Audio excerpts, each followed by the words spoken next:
Hey guys, what's up? It's a Culture Detective here, investigating your favorite movies and short films, and time now is 1:43 p.m. on February 18th. I have to leave very soon, but before I do that, I'm going to quickly basically do a scene-by-scene analysis of my third latest short film, Cloudbusting. So, yeah, Cloudbusting is my fourth short film in my life, technically. Also, I'm sorry, my laptop is making a lot of fantastic noises. I hope it calms down. So, yep, I'm recording. Am I recording? I am recording. Thank God. So, yeah, Cloud Busting is a short film I shot in July of 2022, and I didn't complete editing until a couple weeks ago, in early February of 2023. It is easily one of the longest post-production phases I've ever had in my life. And I've been dying to make this video for a very long time. And finally I can talk about this short film now that it's released. So, let's start off by talking about the pre-production of this project, and then we're gonna talk about the entire thing. So, first of all, why am I making this short film? At around early February, late January of 2022, like a whole year ago, I was already planning to transfer from my community college to USC or UCLA or Chapman University or LMU. And I found out that one of the things I have to submit in the USC Film School applications is a 5-minute short film.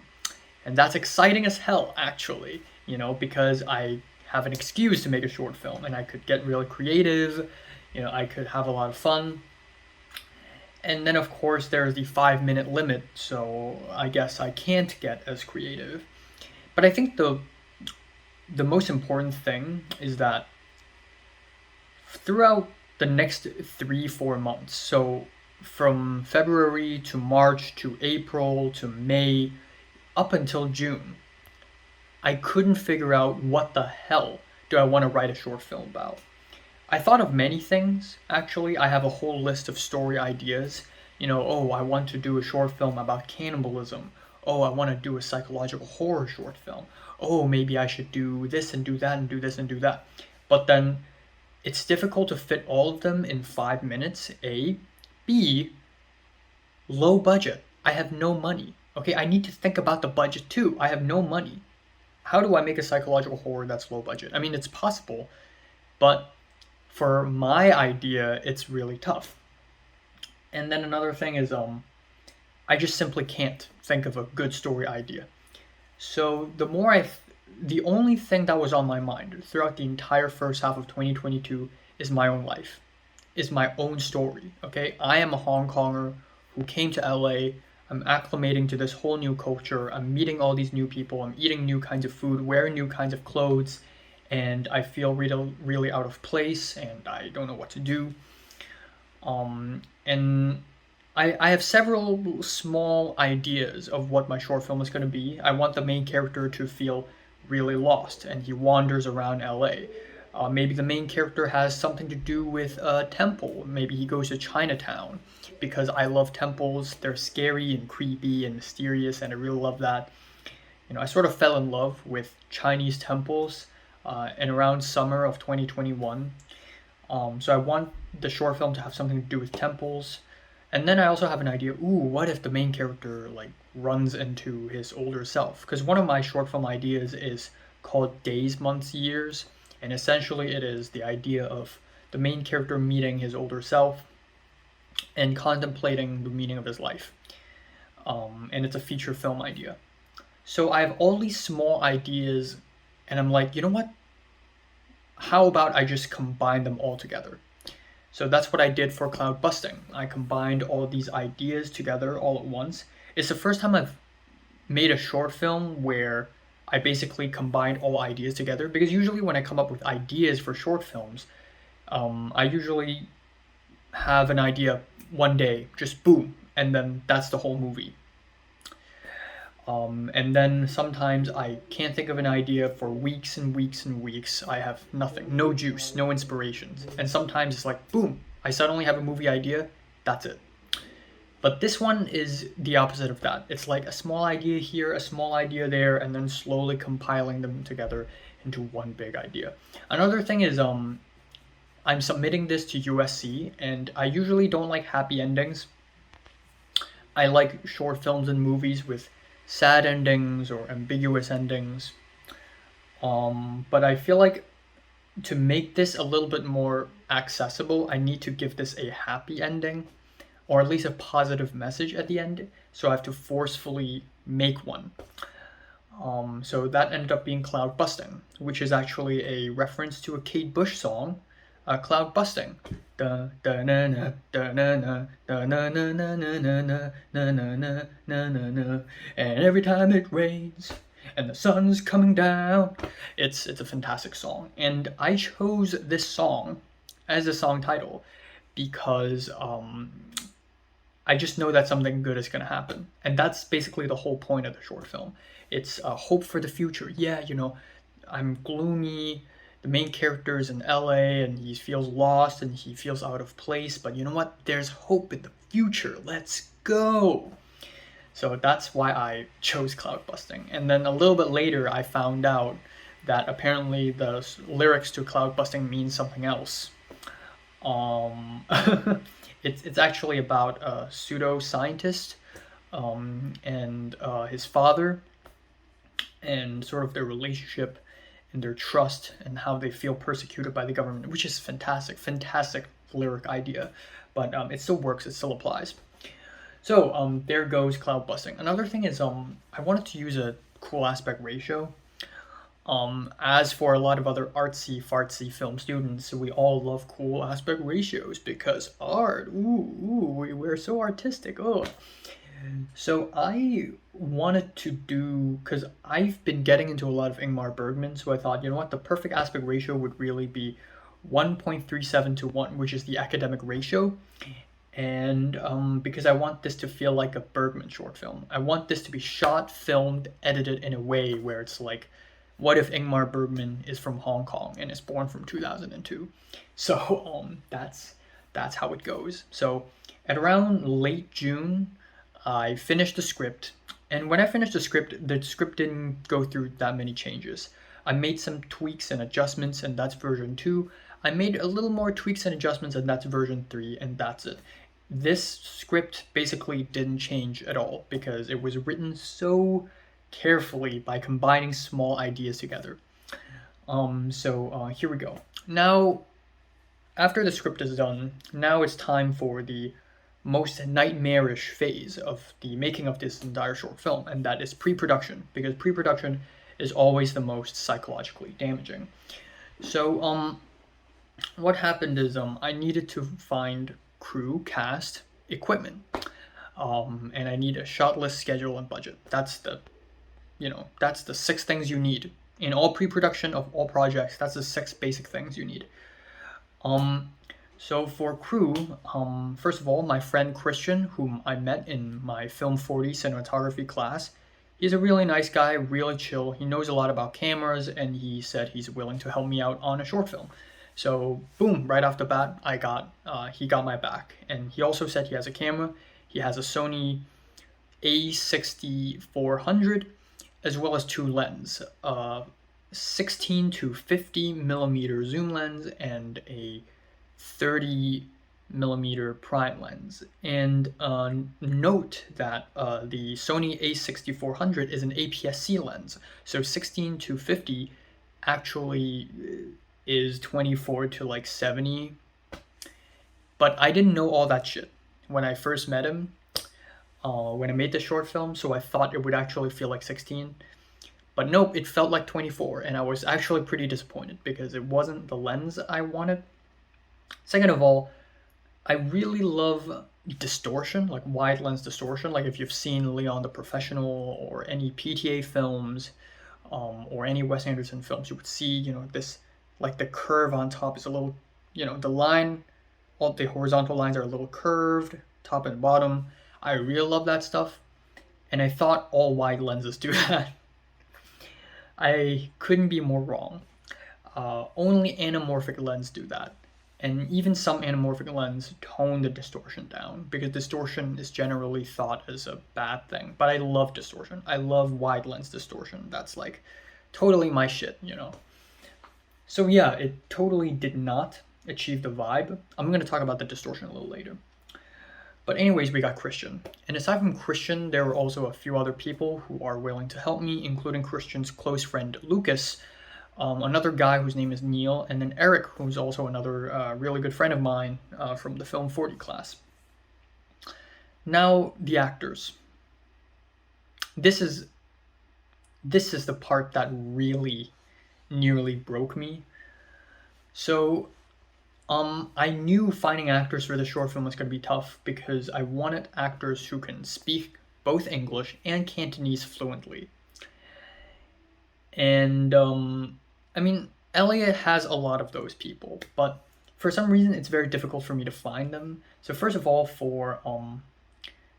I'm not going to find them in West LA because West LA barely has any Hong Kongers, but East LA, East Side, is full of Hong Kongers, Chinese, Vietnamese, Taiwanese. So it's way easier to find it in East LA. So what I did was, first things first, I went to church.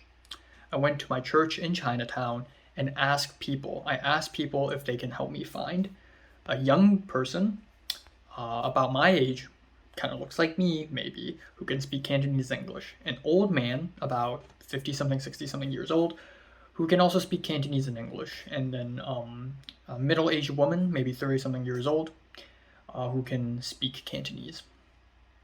And that's all I needed. And also a stranger. But for that stranger, now, after thinking about these characters, I thought to myself, hold up. So far, all the freaking characters are Asians.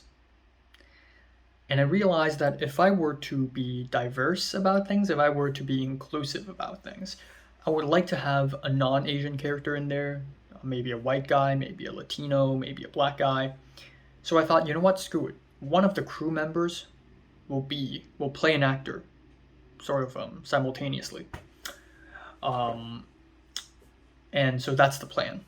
So finding the actors, the main character, the old man, and the temple woman is the toughest part of the entire production of this project. I asked the church and they can't find anyone. They asked a lot of people. Jonah, who is my closest friend at church, he couldn't find anyone. All the people have turned down. They're either busy or they have to do surgery. Like all the old people had to do surgery for some reason. And then let alone the old woman, the middle-aged woman, can't find it.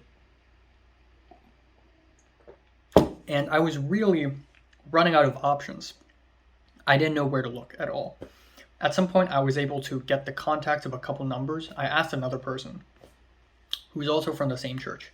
I was able to get the contacts of a couple people. Both of them denied. Both of them turned down because they were too busy, or they don't want to act because they can't act, because they're camera shy.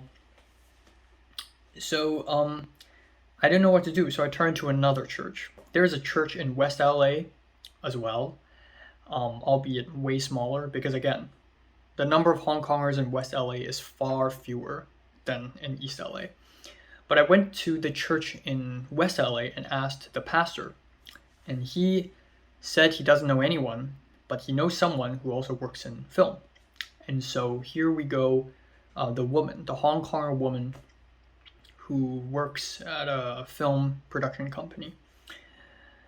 And it's exactly the same woman who I met in the HKOS gathering, who is also exactly the same woman whom I met when I went to that West LA church the first time in January 2022. So it all ties back together. So I texted that woman. I'm like, oh, I was in the HKOS gathering and I was also in the same church, and I need help. And that was a huge turn of events. That was a huge twist, because suddenly she's like, oh, I know a lot of people. So she started sending me names and their pictures and their acting experiences. And soon I found the old man actor, whose name is Jim Lau. as well as the middle-aged woman who is Yin Yin Liao, who is a Malaysian actress, but she can speak Cantonese. And for the main actor, at the end, I turned to the church in Chinatown and asked for help, and the pastor's son, Nathaniel, he agreed to be the main actor, even though he has never acted before. He has zero acting experience. But it's okay, because A, I'm not a very demanding director at this stage. B, I think, first time for everything. So that's how it came to be.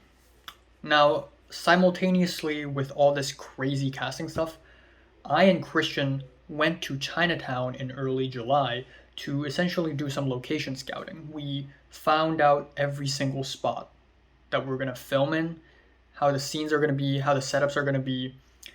Christian brought his camera and his tripod, and we tried out a few shots here and there. And that's amazing. That's one of the best things I did in my entire filmmaking career, because that helped the actual day of the shoot go way smoother. So that was amazing. And another thing is, all at the same time, one of the scenes takes place at a temple. And, filming in the streets guerrilla style without a permit is risky, but it still works. But filming guerrilla style at a temple, which belongs to a bunch of Teochew people, which is a sub-ethnic group, not really ethnic group, just a group of people in China, is a little riskier. So I actually called the organization, right? I made a phone call and nobody picked up. I made another phone call. I went to their Facebook page and found a number. I called them and he's like, "Oh, I'm not with the association, but I know what you're talking about." And then another week later, I called the organization again by their official number, and somebody finally picked up. And he speaks Mandarin, so I have to speak in Mandarin with my awful ass Mandarin. But I explained, "Oh, I'm here to shoot a short film," and he's like, "Oh, okay, sure." And it's so fucking smart of me to choose this temple as a filming location, because Chinatown, LA has 2 temples.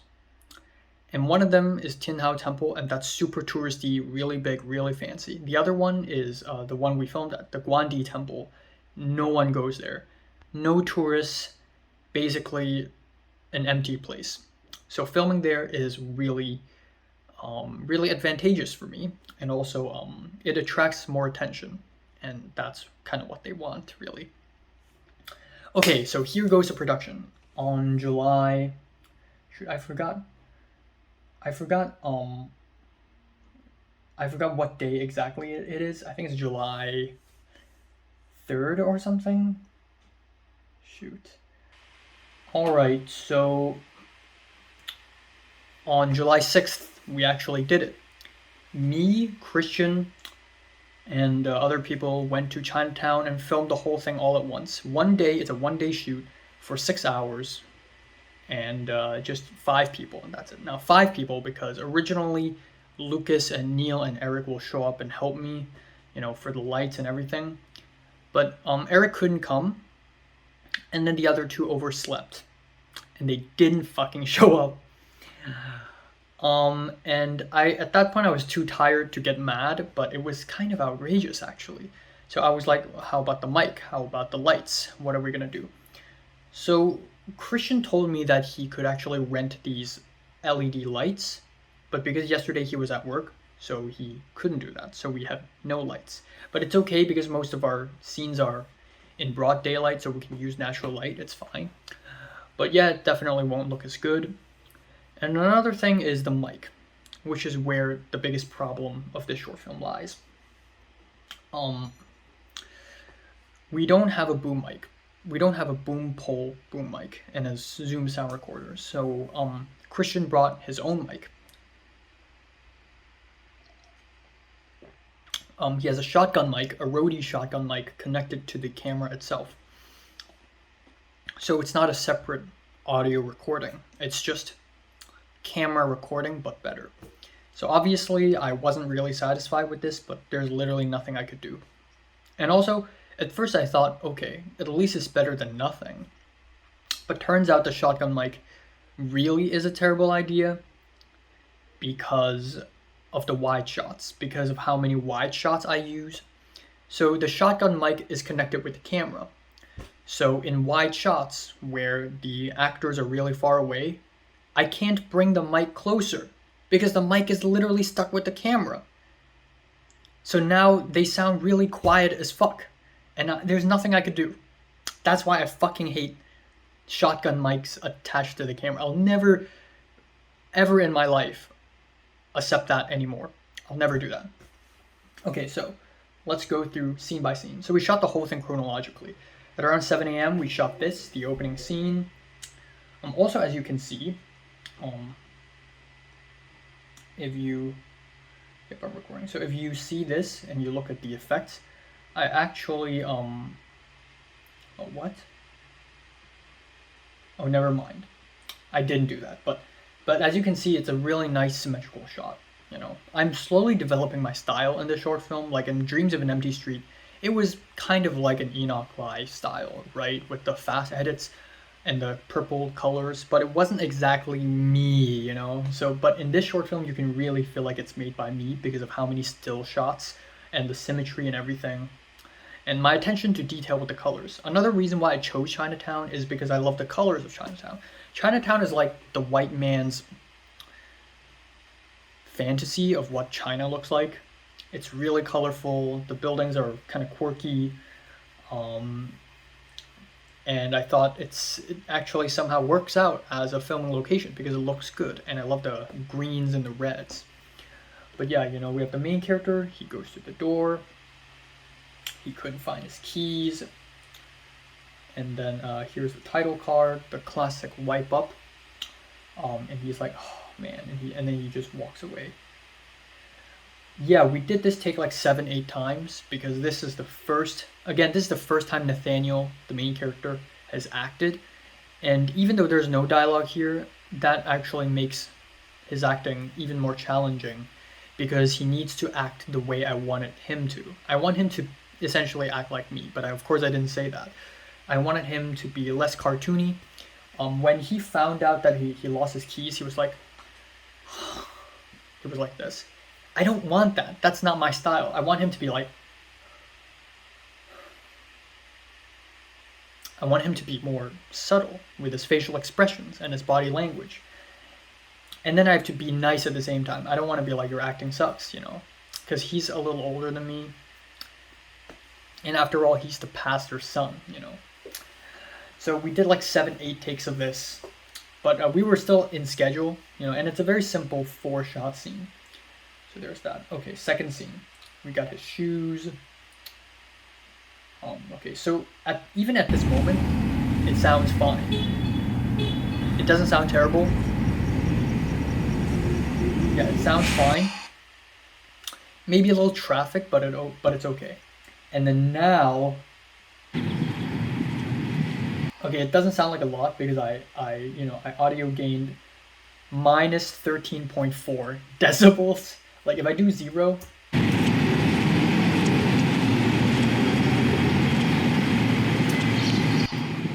yeah, it sounds like shit.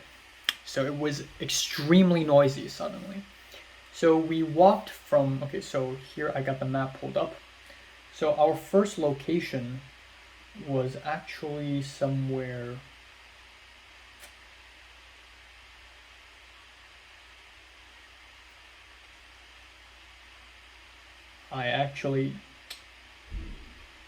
oh my god. Alright, so I'm back. It's like 10 p.m. right now, and my laptop crashed from overheating, so let's hope that doesn't happen again. Oh my god. I'm just gonna do this so that the laptop doesn't crash, so that it has like okay. There we go. We can do this. We can do this, guys.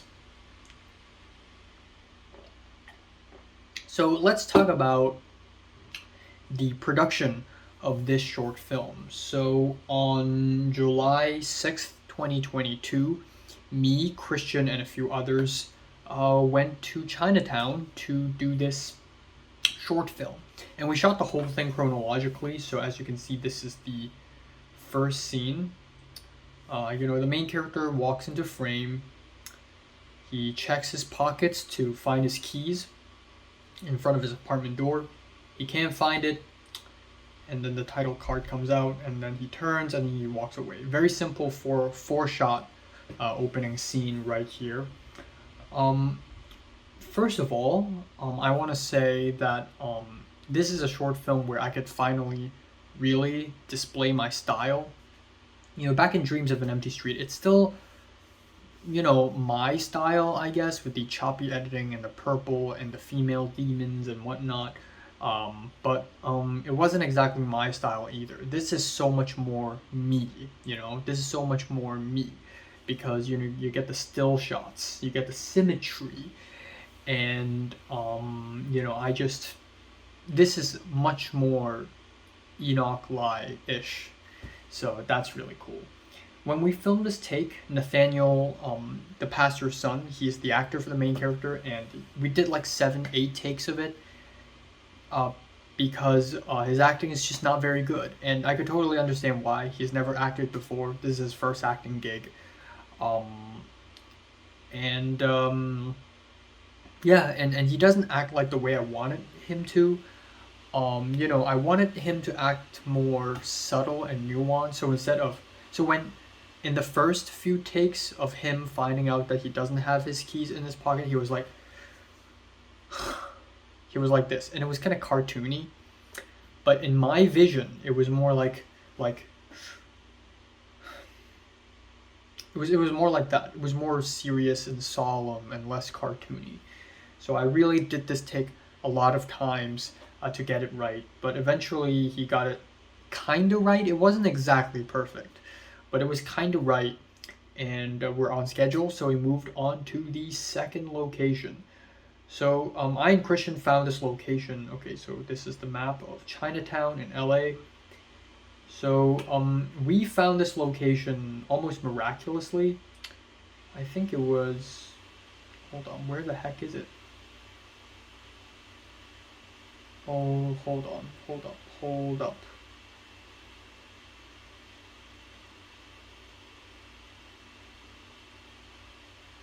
I think it's like, huh? Oh, it's right here. Right here. So, yeah. So I and Christian needed to find a door. And finding doors in Chinatown is a little bit tougher than expected because a lot of the doors are, A, doesn't feel like apartment doors, B, they are not good looking, and C, they're dirty as fuck. Like there are rats coming out of nowhere. But I'm glad we actually found a door. I think it's this one. Oh no, it's not this one. It's this one, bruh. Yeah, it's this one. It looks different. Nope, it's this one. Yep, it's this one. So that is the door. And then we walked all the way from here, all the way to here, where we filmed the second shot, the second scene. And I love this location. This is when I went here the first time in, I think, January of 2022, I was shocked by how beautiful this place is. Again, this isn't authentic Chinese architecture. In some ways it is, in some ways it's not. It's overly flowery and glamorous, and also, the little garden, little pond in the middle. It's just very touristy. But what I love about this place is how green it is. Like all the walls, the lampposts, the guardrails, they're all really green. And so I thought this is a perfect spot for my short film. So that's where I chose to make the recording, to make my second scene right here. So I filmed his footsteps. And then here we go. This is the very long walking scene. So, okay. Now, okay, I've mentioned how terrible the sound is because Christian only has a shotgun mic attached to the camera. So, okay, so this is how it sounds like in the first scene.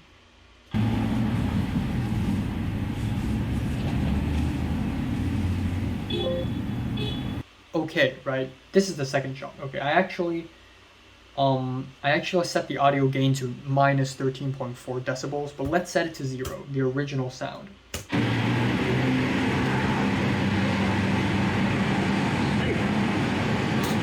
Yep, it sounds like shit. So immediately at this point, the sound is already a huge issue. And first of all, when I filmed this walking scene, I didn't expect him to walk this far from this point, but I'm glad he did. It was kind of Christian's idea for him to walk even farther back because we could see sort of the depth in the back. But all I wanted to see was really these window panes and then these. Also, right. As I've said, I thought Christian's wide lens would provide a beautiful distortion, but it didn't because his lens is an APS-C lens, so 16 is really 24. And even though 24 theoretically should have a lot of distortion, there isn't a lot of distortion because it's a Sony lens. The distortion is corrected in the lens. So what I did was I actually added distortion in post. So as you can see right now, it doesn't look very obvious, but I actually added a little distortion. Oh well, I actually didn't do it here. In a later version, I added distortion. Ah, there we go. So right here you can see that I added a lens distortion effect, and I made it look even more distorted. So as you can see, I only found out about this effect lately, but this is really cool effect. So there we go. But anyways, back to the short film, back to the first cut of the short film. So we have our the old man character showing up, old man actor showing up. I've never seen him before. We didn't do a table read or anything like that. The main actor hasn't seen the old man before, so it was a little nerve-wracking. And I've heard he's kind of a professional, and he is very professional. He's a really good actor as well. But he turns out to be really nice. He crossed the road with a newspaper at hand because he thought that he should be reading a newspaper. I didn't even think of that. He brought it himself. He also brought like a set of glasses so that he could match glasses with the main actor. So that was really considerate of him. He is fantastic. He is easily the best actor I've worked with, in my opinion. And he is amazing here. I didn't have to correct his line deliveries at all throughout the whole thing. In fact, he corrected me. And I know I'm the director, I'm the boss here, but he did provide me a lot of fantastic input. So he's easily one of the best elements here. The only issue I have, though, is that his shirt isn't green. When you look at it in real life, it does look kind of greenish. It's like a very light green, white plaid, but it looks white. So that's that. But as you can see, the arm crossing, the line delivery, the looks, it's all really well done. Meanwhile, the main actor, with the chemistry between the two, it's a lot better. The acting of the Nathaniel is way better, but there's still a lot of space for adjustment. I had it in my pocket. Oh, also this freaking bird. It's like it's like so poetic. Yeah. My keys. Keys to what? Perfectly timed bird flight. I love that kind of shit. It's like a Tarkovsky moment. And also another thing is this is a completely shot in one take. I didn't expect it to be a one take thing at first, but as I planned it out, as I thought of the shot list, I realized that it would be better for this to be a one take because this means I get to film this dialogue scene in one shot, in one wide shot, and that saves so much time. If you do shot, reverse shot, POV, it's more setups, more room for error. And another thing is it feels better as a wide shot, because this is supposed to be a start of something. We're not really with these characters yet. So there we go.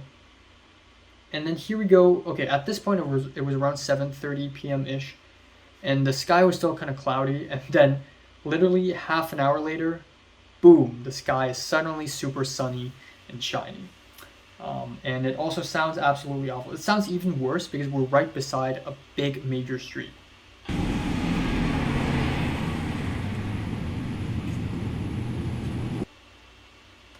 I can help you. So this man you're seeing right here at the right is Christian.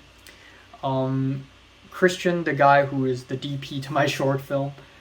So because we got no one else in the crew, and I'm planning to do a cameo in this short film, so I cannot do this role. The only other person is literally Christian. Like, we have no choice. So Christian's like, all right, yeah, sure, why not? So in this scene, I was actually the one holding the camera. And truth be told, even though I had the camera on a gimbal, I was kind of shaky. But it's fine, it wasn't terrible. It wasn't so shaky, it's like, you can't see anything, but it's a little shaky. And another thing is, again, the sound. It's just absolutely awful. Like, in terms of sound, this is the worst scene in the entire short film because we're literally right beside a street. And in the last scene, in the second scene, right, in this one, Christian actually timed it. He timed it so that when we arrive at the spot where the main actor and the old man, has a dialogue scene, the cars wouldn't stop. Like, it wouldn't be a red light. Like, Christian actually timed it. But even so, the attempt was futile because it was still noisy as hell, especially for this scene. And again, the acting wasn't great. Christian isn't an actor at the end of the day, so and again, Nathaniel also isn't an actor, so I can't really complain much. But yeah, essentially there's that.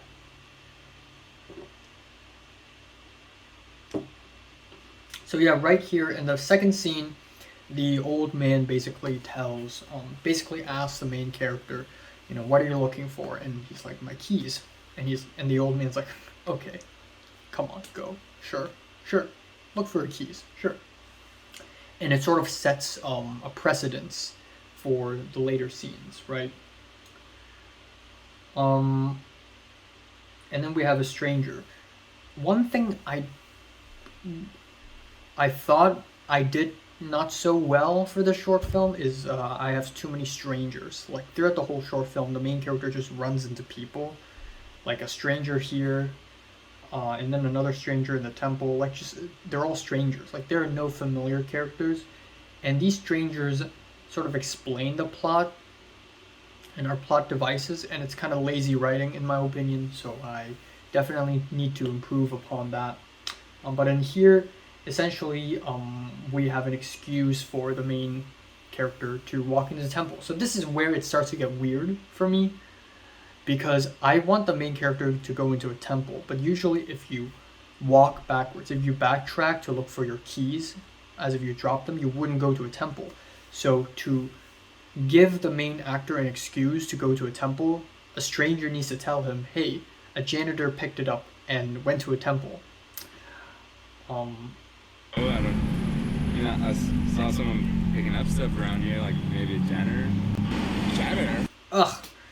Okay, I like this shot, because if you look at the pillar, you can see the two Chinese characters, Wai Heng, which literally means missing home, I only found out about this when I and Christian did location scouting, and I thought, oh my god, like, we need to do a medium shot of the main actor standing beside this pillar, So that's what we did. This is like 70, this is like 50 mil AK-70 on an APS-C lens. I think it was around that range. And it looks amazing, even though people probably won't notice it, because the Chinese words are kind of small. They're not obvious, but it's a little fun Easter egg, and I hope people notice it more. But there we go. It's a little out of focus. Ooh, this is probably my personal favorite shot of the entire short film, I think. Is it? Maybe, perhaps, but yeah, this shot is majestic. I love it. I love it.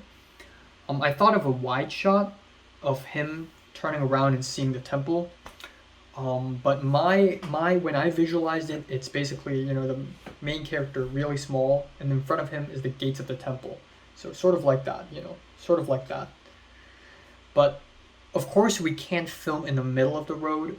So Christian set the tripod kind of off the street, almost in the middle of the road, but not quite, so that we aren't going to be hit by a car. And the result is this, which is just fantastic. The two characters are really tiny, and then we have the gates to the temple, which is really huge, and it looks majestic. Even though it's like a tiny temple, honestly, it's like a really tiny temple that nobody visits, but we made it look like a huge deal. So this is a really good shot. I also really like this edit. I'm proud of this edit. Temple. What? It's like, what? And then we reveal something else, you know.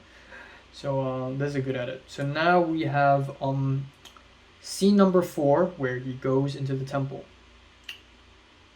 Oh well, 4A and 4B.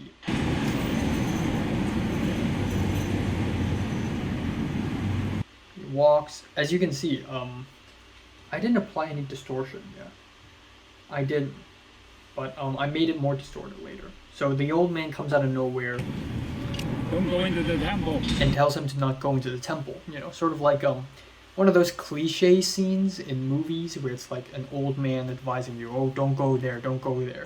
And usually it's an action adventure film, and the main character goes to that cursed place and you know, faces repercussions, sort of like that. The main actor, so when we shot this scene between Christian and Nathaniel, the old man is waiting for me by the car. Actually, yeah, the old man was waiting for me and them, and he got a little impatient, and I was kind of scared, like, oh, like I don't want to underwhelm him, you know. I want to live up to his expectations, you know, because he's such a professional actor, I guess. And also, when we filmed this shot, yeah, when we filmed this shot, the Malaysian actress already showed up. And at first I thought she was just a pedestrian, but then she's like, are you Enoch? And I'm like, yeah. And she's like, oh, I'm one of the actresses. And then I said, well, we're still shooting scene 3. We're actually behind schedule at that point. And she said, oh, okay, I'm going to go get a Starbucks. And 20 minutes later, I'll come back. And she came back, and we're still shooting it. But yeah, we have this is probably the most complicated shot in the entire short film. Because what happens is, he goes through the gates, and then the camera makes a turn so that it becomes profile. We see both of these actors, and again, they have to, you know, not overlap, and the main actor has to be walking towards the right, towards screen right. The camera passes the cauldron, and then most importantly, this happens.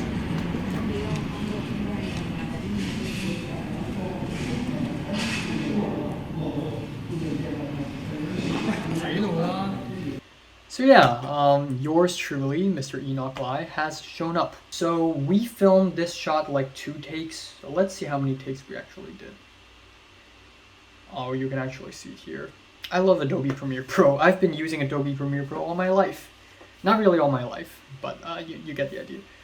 We filmed it 3 takes. We did 3 takes. Oh yeah, okay, something messed up here. Whoa, wait, come back. Okay, don't know why. There's also oh, what? I didn't import that clip? Okay, so we did like 3-4 takes of it. I think 3. And it was already complicated enough because multiple things happen. And the huge issue is I am waiting inside the temple. I am waiting. So now it's Christian who's directing the scene, not me. And I'm really far away. I'm all the way inside the temple. So Christian is the one saying action. Christian is the one observing the whole process, making sure everything goes right. And then I do my part as the cameo. So of course I was a little worried for the scene, but Christian did his very best, and I really appreciate him for it. And yeah, I'm glad we didn't do too many takes, but this wasn't perfect, because before this, So this is the third take. So in the second take, I was already scratching my head. So I wanted to scratch my head so that my elbow is extended, so that he hits me in the elbow, or something like that, you know. Or actually, that wasn't my plan. I just wanted to do this when the camera comes in. But in the third take, I actually had no idea when they are gonna arrive. So right here, my hand is put down. As you can see, my hand is put down, and I was actually waiting. I was actually looking at the main character coming in, and then I saw him coming in. I'm like, oh, he's here already. Shoot! And I put my hand up. So yeah, it's not the smoothest, right? It's not the smoothest. Another thing is the camera actually enters the temple 1 second earlier than the main actor does, because if the camera and the main actor goes into the temple at the same time, the temple will look completely dark, because the camera was filming very bright at first, so the exposure is, you know, very high, and then you know, the aperture is really closed down, and then the camera goes here, and if the camera readjusts, which it does, it's filmed on automatic mode or program auto or something like that, it would readjust, and for a moment it would look pure black. So instead, the camera has to go into the temple first before the main actor does. So yeah, that's that. And then now we have this shot, which looks really cool. And then we have scene 4B. You know, the actual shot is not very symmetrical, but in post I made it symmetrical. And then the Malaysian actress showed up. Again, this doesn't look exactly how I visualized it to be. Like, I wanted the actress to just walk into the scene, but I didn't think she would literally just do this turn. You get what I mean? But for the most part, it went really well. It looks really good, but it wasn't exactly how I thought it would be. Also, I didn't expect, I didn't foresee that the outside would look this bright. When I visualized this scene, I didn't even think the camera would film the outside. Like, I didn't think the door would be right there. I thought we'll be a long way from the door, like how temples usually are in Hong Kong. But in LA, of course, it's not like that. The door is wide open and you can literally see the outside. So it's kind of like that. And the camera exposed for the interior, so the outside is literally pure white. But in a way that also looks kind of good. It looks kind of otherworldly, so I don't mind it.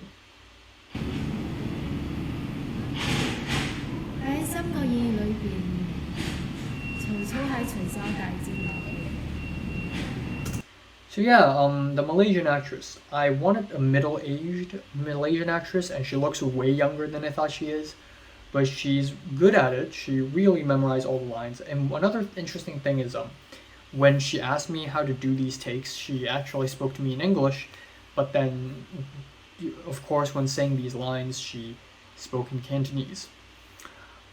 So that's pretty cool. Another thing to note is both of these actors you're seeing right now on screen are Christians.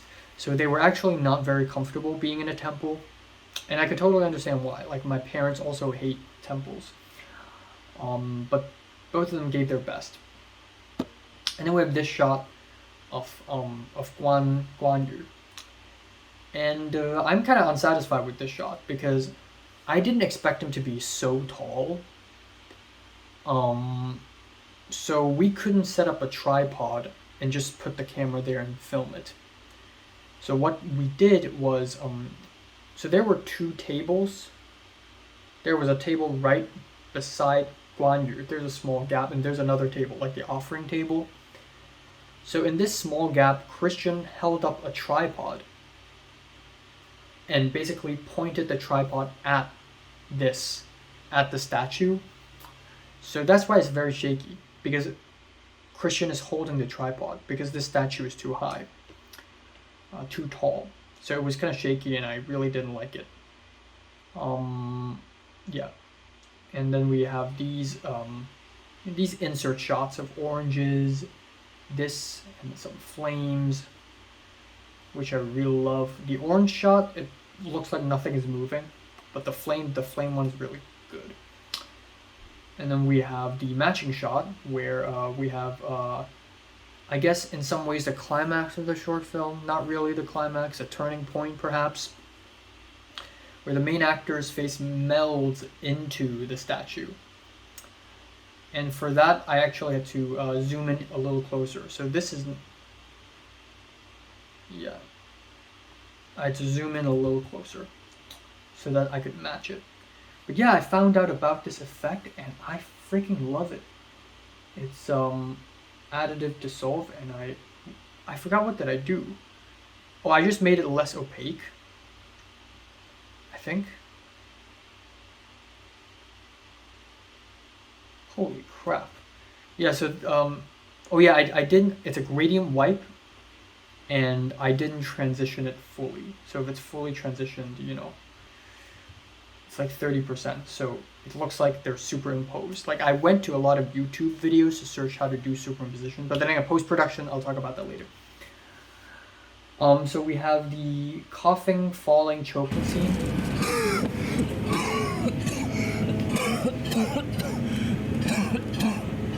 We did this 3 to 4 takes, and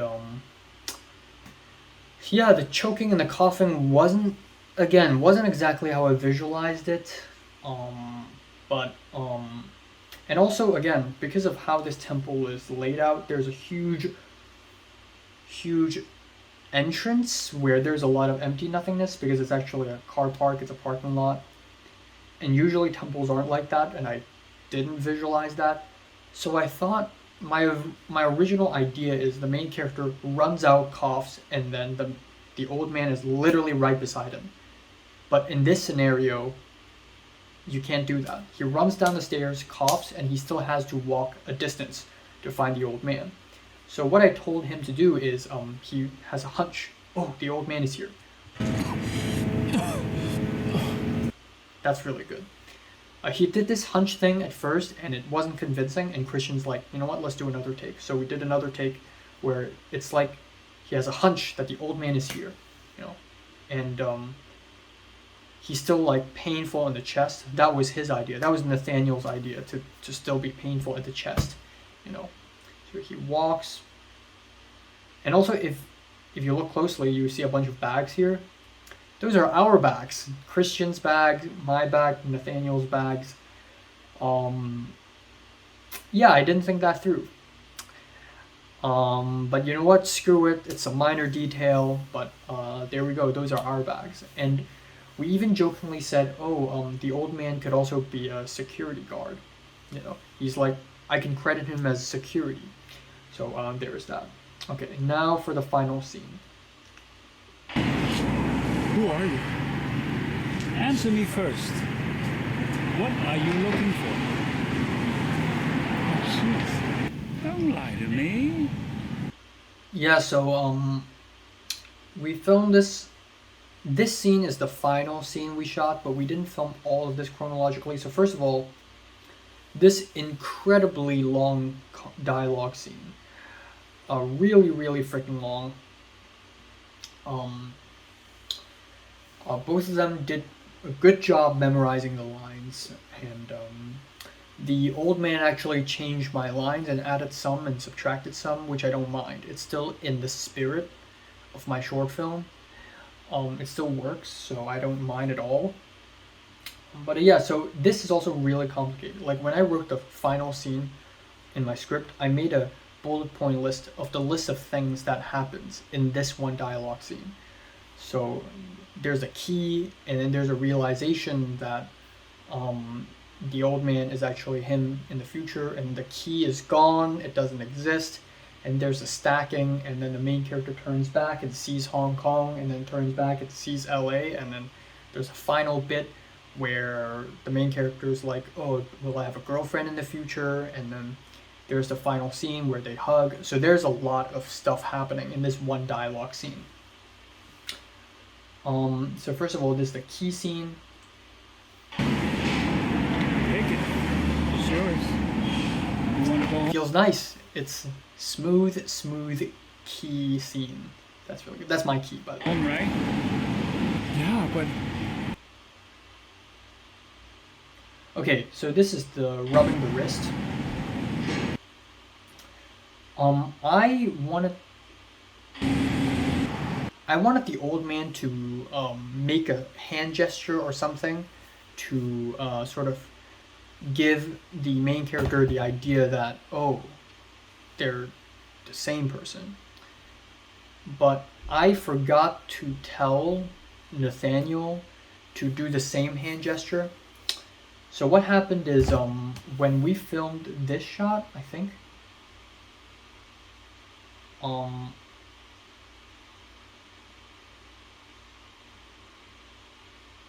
which one is it?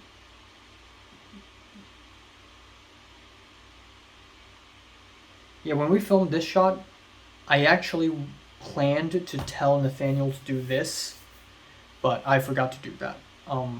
So that was my blunder. And another thing is, for this shot, Christian had another idea in mind. Christian wanted to sit the camera still and not really sit the camera still. I forgot, but Christian planned to film Nathaniel from the front, but I wanted to be from the back because it just feels better. It feels like, you know, oh, he's approaching someone, right? And handheld.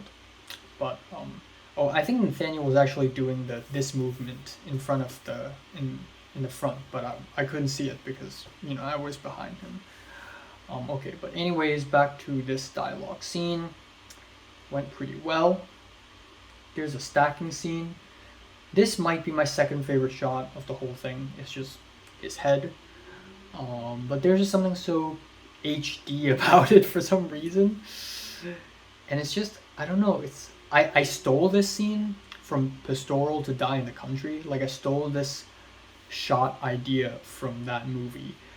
Because I thought it's such a beautiful and symmetrical and confrontational way of filming a dialogue scene. And also, when I watched Pastoral to Die in the Country, I was shocked. Okay, not gonna spoil Pastoral to you, but one of the scenes in Pastoral involve an old man and a child, and it was filmed this way. And I was like, holy shit, this is like, my short film is also involves an old man and a teenager. You know, I should film it this way. So I really love the stacking shot. Yeah, this is the hand opening. I don't like this shot. Yeah, it doesn't cut well because in this shot he raises his hands. You know, it's like, but in here it's just in a different position, in a different speed. Also, this headshot, it's out of focus. Come on, rookie mistake. Yeah. Again, never use autofocus in short films. This is what happens if you use autofocus. So never do that ever again. And then this is the looking back and seeing Hong Kong.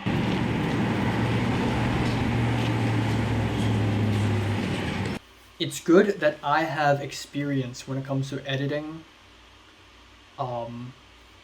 Shot of a main character turning his head and then the POV. I mean, in Dreams of an Empty Street, that is literally one of the most challenging scenes for me to edit. And in here, I pretty much mastered it, in my opinion. He turns his head, and then boom, this is what he sees. So you wouldn't cut midway. You wouldn't cut it like his head turns halfway, and then the camera, and then it cuts to POV, and the camera turns halfway. You don't do that. That would look stupid as hell. That's such an awkward cut. What you do is the main character turns all the way, and then the POV shot. And the POV is still. It doesn't move as much. It's what he sees. Oh, it's crashing, isn't it?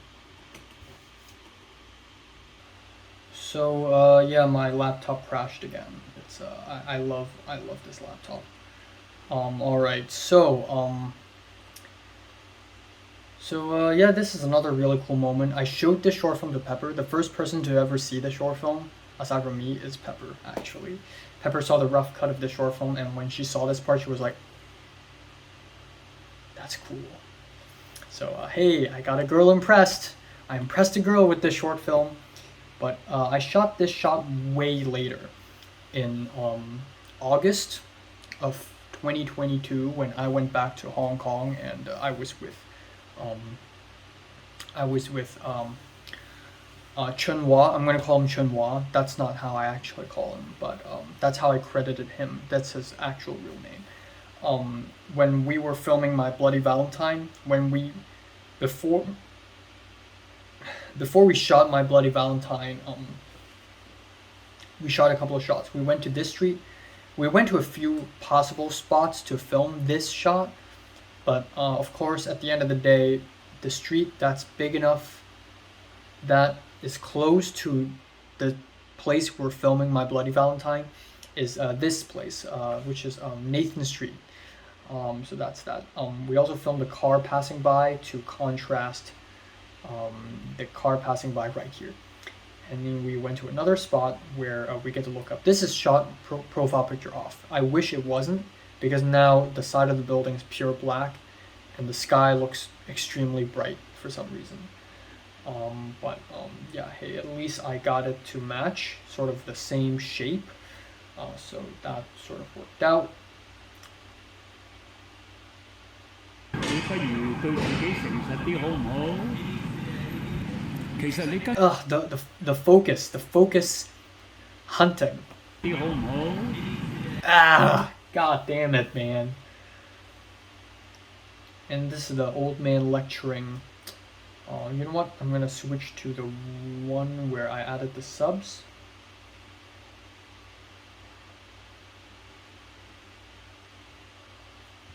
係因為驚向前走，所以咪想走翻轉頭。This is beautiful. 梗係驚㗎。呢度啲人，呢度嘅天氣，呢度嘅地方，呢度嘅嘢食。So you know, at this point, the Hong Konger immigrant is talking about how he's handling living in LA, starting a new life in LA, and this is, I hate to admit to this because a magician never reveals his craft, but you know, you can possibly say that I inserted myself a lot into this main character, writing these lines is almost therapeutic to me because actually the first version of the script is so much more me. This is actually more watered down so that people won't immediately point out, oh, the main character is definitely ENOCH LAI. But the first version is so much more me because a little bit later the old man asks him, okay, so are you living well? And I would say, the main character would say, I got kicked out of my first host family. And then the old man would say, food? How about food? Are you eating well? And the main character would say, I've lost 13 pounds, How about friends? Are you making any friends? And it's like, the main character doesn't even want to answer that. Like, what am I going to say? Because, in April, I went through a pretty sad period of time when I didn't have a lot of friends and I felt really lonely. And I just didn't, you don't even need to answer this question. It speaks for itself. So the main character, basically challenges the old man. Like, why are you even asking me this? You know all this stuff already. And then this is the magical part. 我知係後話，不過你而家知仲未遲喎。I didn't add that line. That wasn't written by me. That was him. He added this line himself. Which I thought was really nice. It actually added a lot of poetry to whatever's going on. You would just rot in your bedroom. You would just become moldy in your bedroom, essentially. in Hong Kong if you hadn't come to LA, which is basically me telling myself that, yeah, you had to come here, you had to suffer, living in an apartment, eating shit all day, but what else would you be doing? In a parallel universe, you would just be back in Hong Kong like a fucking loser. So that's that. And again, 條路會一路順風㗎。this line is also partially improvised by him, 一路順風, using words like this. It's very much not how I write, but if that's how he speaks, if this is what's natural to his character, I think it's awesome. It's amazing. And so they hug, which is really good. This hugging scene is not inspired by a movie, but it's actually inspired by a Brockhampton album cover, Ginger. Just something really speaks to me. Like a hug means a lot, especially in a short film, in a movie. A hug means a lot. It holds a lot of weight. And so I really love this hug, and I even use this as the poster for the short film, so that's really cool. And this is the turn. Ooh. Oh my god, I'm so scared it's gonna crash again. So this is the part where I try to impersonate Persona by Ingmar Bergman. I wanted a shot where the actors are sort of like, one is far back and one is forward, and it's like interesting blocking, but I didn't manage to do that. This is my best Bergman impersonation, but it still looks good. It still looks like they're two in separate worlds. There's a line in the middle. It looks nice. It's still interesting blocking. And then this is my favorite line. 仲不如劇透㗎。This is my favorite line because it's so meta. If this short film is my life, if this short film is the main character's life, then whatever happens in the future is a spoiler. Not only because this is what living life is about, it's unpredictable, but also it's literally, this line is important because I, the writer, don't know it yet. And if I don't know it, the main character should not know it too. That is how much this short film makes sense to me, Like, I'm not gonna make a prediction, like, oh, you'll get a girlfriend in 2 years. No. If I don't know, the main character won't know. That's how it goes. Alright, so we have the final scene. Oh my god. Like, when I'm editing this scene, I almost forgot how impactful this is, like, for a final line. 難啊！ Keep walking forward. It's sort of like Attack on Titan when Eren was like, I keep moving forward, I keep moving forward. It's sort of like that. That's like partially my inspiration, but of course it's not like, the main character isn't Eren or something like that, but it's just this, hope for the future, Cloudbusting, So he walks, but this time the camera doesn't follow him. The camera has been following him the whole way through the short film, but this time he doesn't follow him. We roll the title cards and we get into the credits. So yeah, I really like the Arial black and then expanded, like stretched horizontally. That's really cool stylistically. Also dark red with pink. So I don't know why, but I've been really into pink and magenta and purple lately. Like, it's such a feminine color and it's so nice, and it's just really stylistically good. And at the same time, I wanted dark red because dark red is the color of, traditional Chinese culture. It matches the color of the temple and everything. And I also told Nathaniel to wear a red shirt, and he did.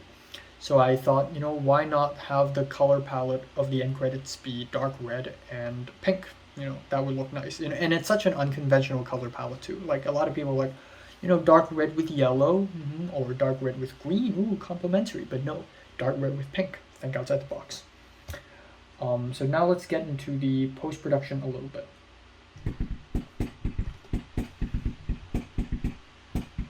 Also, I like putting Chinese names under the English name if the actor is, if the actor originally has a Chinese name. And I want to do this for people of all kinds. Like, if you're Korean, I would have your Korean name and then your English name. If you're Persian, for example, if you're from Iran, then I would have your name in Farsi, then your name underneath. Like it's a respect for the original language. All right, and of course, special thanks to Teochew Association who lent us the temple, and then the end. So as you can tell, the score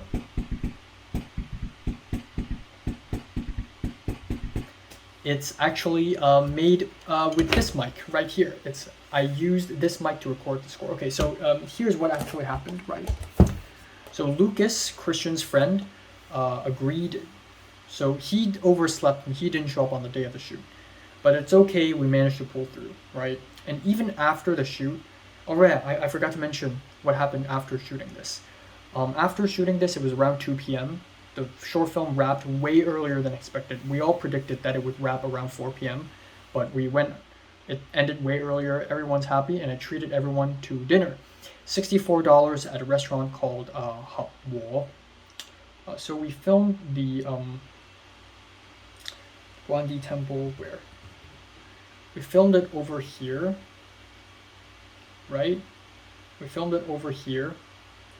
I really don't want my laptop to crash. I swear to God if it crashes. Right, we filmed it here. Et voila. Which is fantastic. And then we walked upwards and we went to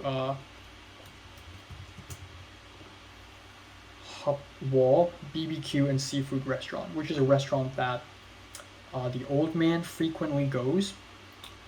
I've never been, and the food is honestly not bad.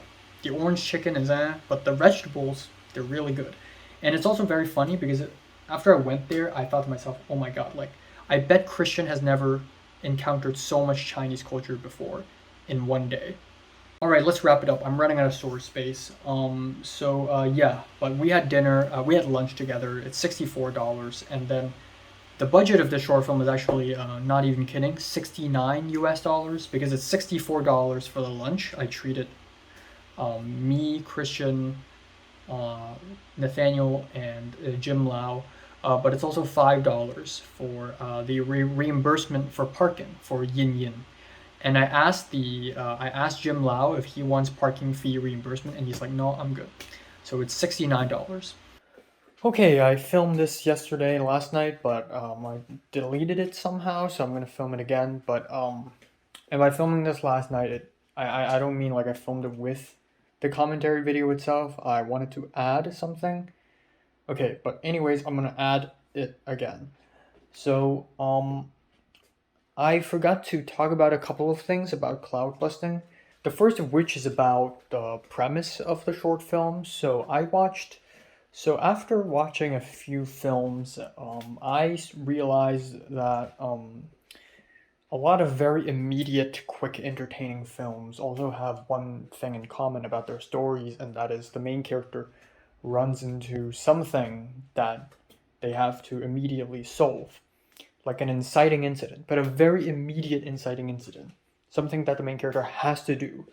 Like, there are conflicts, there are inciting incidents that are a lot more abstract and takes a lot more build-up.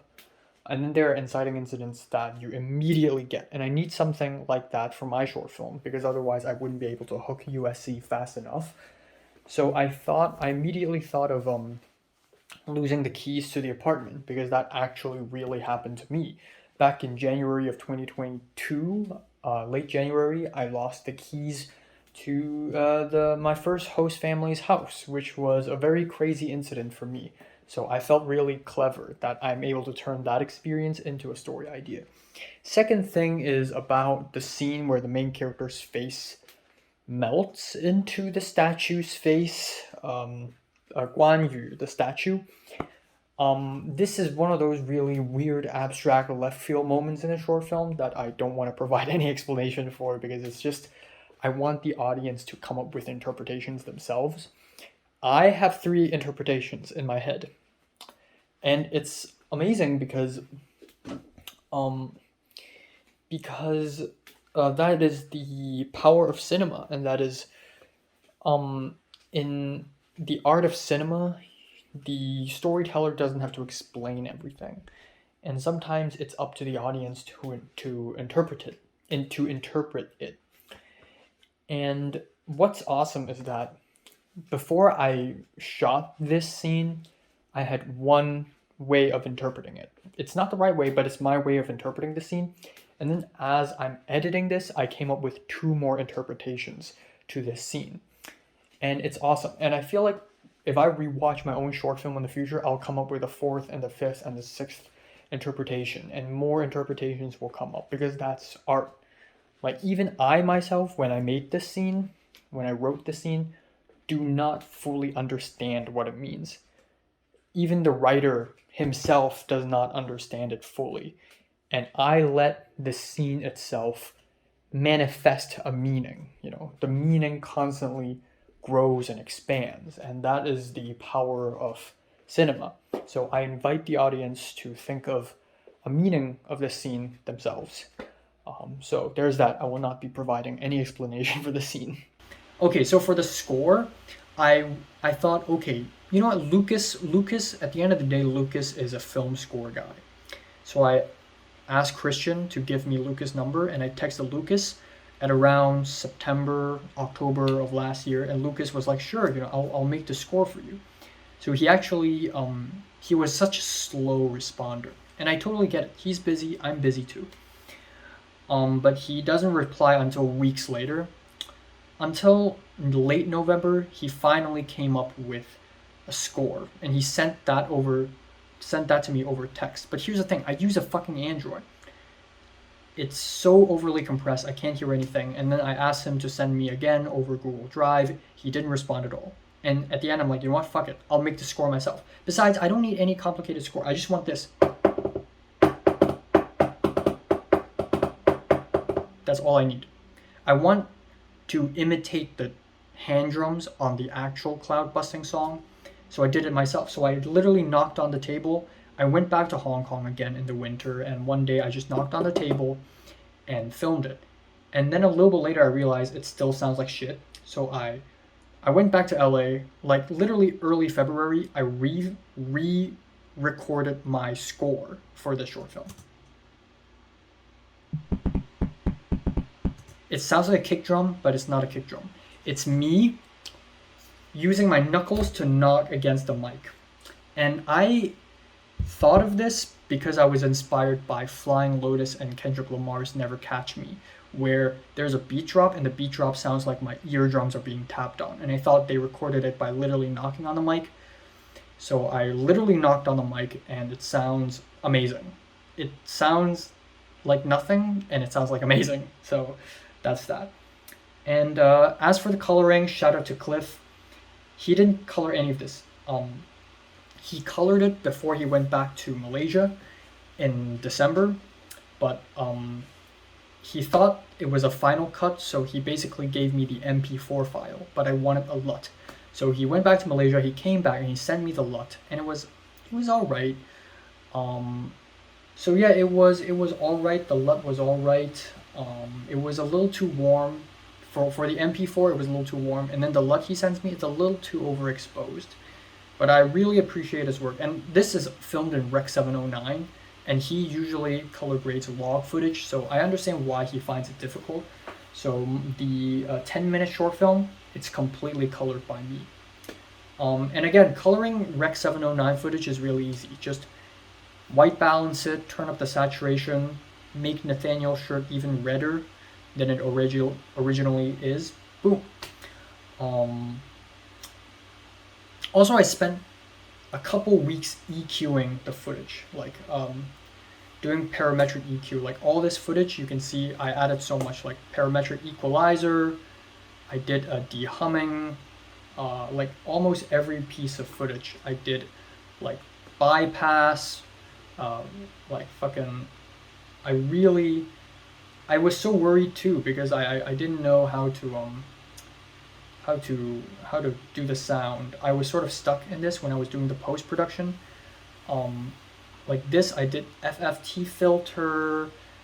I had a hard limiter. I don't even know what hard limiter does. I just threw in all the sound effects, the audio effects, hoping that it would fix the noise, and it kind of did, but it's honestly unsalvageable already. Also, shout out to Jonathan. There's a Latino guy in my film class who taught me how to deal with noisy sound a little bit. He taught me a little bit for a Film 32 scene, and I applied some of the knowledge here. But yeah, again, for the USC version, I edited it down to 5 minutes painfully. Editing a short film down to half its length is like killing a child. I hate doing that. But I did it at the end, and it feels bad. But I actually use Cliff's coloring in this shot. So very high contrast, very white, but at least I got to use Cliff's LUT for one of the shots. So that's that. Watch my short film. Thanks for watching. Watch My Bloody Valentine if you haven't, and stay tuned for my next short film, which is called Love and Death. Thank you.